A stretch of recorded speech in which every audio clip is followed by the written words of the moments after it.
Okay, magandang umaga mga kababayan. Sa ngayon ay ituloy na naman natin yung ating trabaho ngayon dito sa paghuhukay ng linya ng tubo.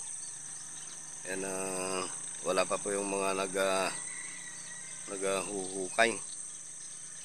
At inaantay ko po para may turo ko po itong huhukayan nila dito sa may kabahayan.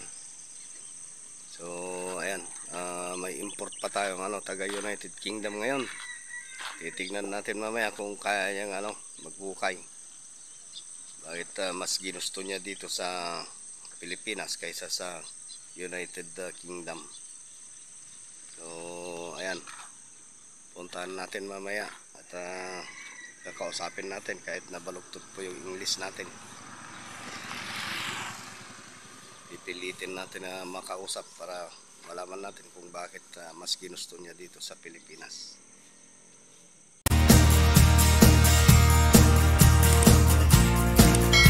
Ito po yung karugtong ng hukay. Mula doon hanggang doon sa baba. Ito. Ayan. Mahaba-haba na po yung hukay nila na lalagyan ng tubo. Ayan, silipin natin hanggang doon.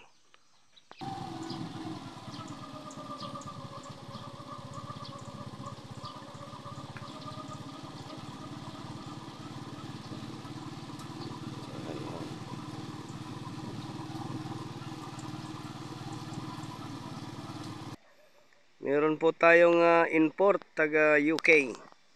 Tatanungin natin kung bakit dito siya namalagi sa Pilipinas. Ano ang meron dito sa Pilipinas? Okay, brother. You talk your family there in UK? Nobody. Okay. Only me. What full name, brother? Kevin. Kevin. Surname? Hutchinson. Huh? Hutchinson. I cannot understand the surname. Okay, mga kababayan, bakit siya mas ginusto dito sa Pilipinas? Kasi taga United Kingdom ito. United Kingdom, right? Export. Export from UK. Export. Dito siya naghuhukay, dito siya mas ginusto niya dito sa Pilipinas magtrabaho ng ganito. May kasama rin green ladies. Bruh. I'm not like the rest of the expats, they don't work. Siya po ay nag-iisa na pong namumuhay sa kanyang bahay. May asawa dati Pilipina dito sa amin.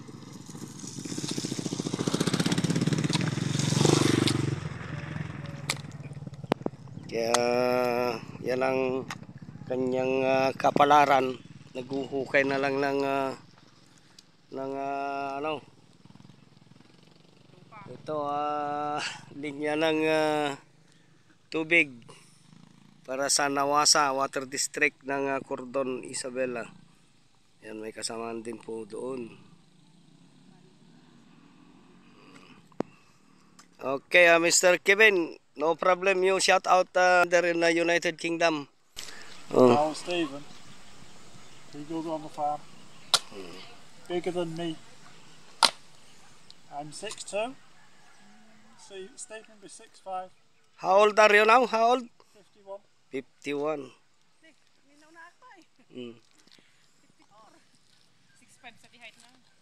Pero nagtsatsaga sa trabahong ganito. Per meter po yung kanyang trabaho. Hindi po arawan, hindi po per day, kundi per meter. Bali parang kontrata.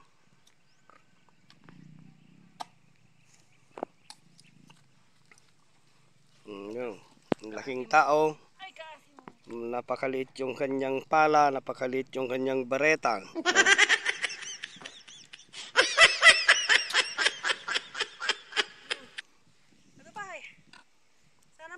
ti masunulig tamay, hindi lugi mi ka sa kapunaw. Makita doon to dito. Baka makatid na talaan ko mo lang. Di ko ano. Pamilyana. Pamilya. Okay, brother. This is the last. You look here in the camera. Then you say hi in United Kingdom.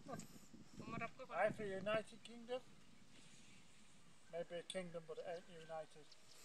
Not anymore.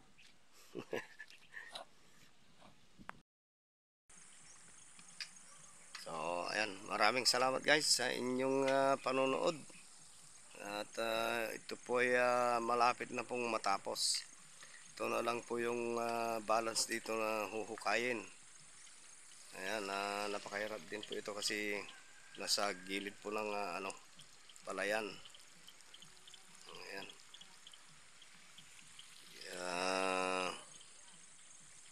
Inuunti-unti na lang po yung kanilang paghukay. So, maraming salamat guys. Sana hindi po kayo magsawa sa aking mga video.